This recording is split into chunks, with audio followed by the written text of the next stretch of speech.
भाजपा नेता की शादी में तमंचे पर डिस्को के दौरान चली गोली में युवक घायल। पुलिस ने 4 दिन बाद किया मामला दर्ज। मध्य प्रदेश के खंडवा जिले में बीते दिनों भाजपा अल्पसंख्यक मोर्चा के जिलाध्यक्ष फाजिल पटेल के यहाँ हुए एक विवाह समारोह के दौरान गोली चलने का बड़ा मामला सामने आया था, जिसमें एक युवक घायल भी हुआ था। इसके बाद से ही मामले को रफा दफा करने की कोशिश की जा रही थी। हालांकि सोशल मीडिया पर आम लोगों ने जब पुलिस की कार्यप्रणाली पर सवाल उठाने शुरू किए, तब आनन फानन में पुलिस ने 4 दिन बाद गुरुवार को इस मामले में बंदूक की लापरवाही से इस्तेमाल का मामला दर्ज किया है। तो वहीं इस देरी पर पुलिस का कहना है कि गोली से घायल व्यक्ति शिकायत नहीं करना चाहता था, जिस पर पुलिस ने स्वतः संज्ञान लेकर मामला दर्ज कर लिया है। हालांकि सोशल मीडिया यूजर की माने तो सत्ता पक्ष से जुड़े नेता के यहाँ हुए इस विवाह समारोह में क्षेत्रीय सांसद और विधायक सहित भाजपा के कई स्थानीय नेता भी शामिल हुए थे, जिनके दबाव के चलते ही अब तक मामला दर्ज नहीं किया गया था। ये था पूरा मामला। बता दें कि थाना जावर अंतर्गत आने वाले ग्राम मछोंडी में 14 तारीख को भाजपा नेता फाजिल पटेल के 2 पुत्रों के विवाह समारोह के साथ ही पुत्री की सगाई का कार्यक्रम था। इस दौरान स्टेज पर नाच गाना चल रहा था, जिसमें शामिल होने पहुंचे इंदौर के टिंकू उर्फ गिरीश ठक्कर कमर पर बांधी अपनी लाइसेंसी बंदूक के साथ डांस कर रहे थे। तभी बंदूक चल पड़ी और उससे निकली गोली से पास ही डांस कर रहे मेहमान फिरोज खान के पैर में जा धंसी, जिसके बाद गंभीर घायल हुए फिरोज खान को शहर के निजी नर्सिंग होम में भर्ती कराया गया था, जहां ऑपरेशन के बाद गोली निकाली गई। डीएसपी बोले, इसलिए मामला दर्ज करने में हुई देरी।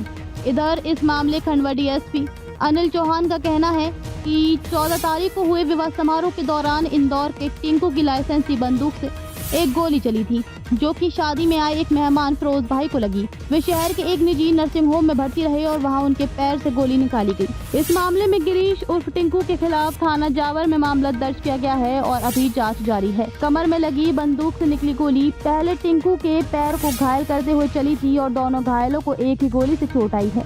इस मामले में गन के साथ लापरवाही का मामला दर्ज किया गया है। गोली किसी ने जानबूझकर नहीं चलाई है। वहीं देरी से प्रकरण दर्ज करने को लेकर उन्होंने बताया कि जो घायल हुए थे वे किसी तरह की कार्रवाई नहीं चाहते थे, लेकिन इसे पुलिस खुद भी संज्ञान लेकर दर्ज कर सकती थी, इसलिए आज इस मामले को दर्ज किया गया है।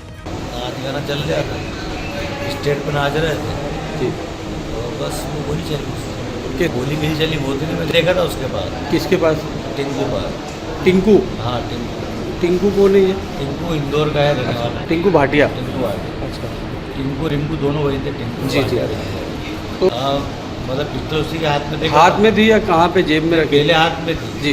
ये जेब में इसके रखी जी। 1-2 फायर करे थे उसके बाद ये हाँ मतलब ये एक हादसा हो गया है, किसी ने टारगेट करके नहीं चलाई है, वो हादसा लग गई, गलती से चल गई। ये जांच का विषय है। टंडी गांव में 14 तारीख को एक वैवाहिक कार्यक्रम था उनका। उसमें सभी इष्ट मित्र जो हाजी वाह के यहाँ कार्यक्रम था उसमें इकट्ठे हुए थे और उसी दौरान इंदौर से टिंकू उर्फ गिरीश ठक्कर भी आए थे और उसी दौरान उनसे उनकी लाइसेंसी पिस्टल की गोली चली। जो उनके रिश्तेदार यहाँ जिनकी शादी थी जफर फिरोज भाई को लगी, जफर के रिश्तेदार हैं, फिरोज भाई को गोली लगी जो भर्ती रहे और वो गोली उनके पैर से ऑपरेशन के दौरान निकाली गई है। इसमें गिरीश उर्फ टिंकू के खिलाफ प्रकरण पंजीबद्ध किया गया है थाना जावर में और विवेचना अभी चल रही है। शीघ्र इसमें और कार्रवाई की जाएगी। ऐसा जानकारी में आया है कि आज फिरोज की छुट्टी भी हो गई है, उनका ऑपरेशन वगैरह हुआ है।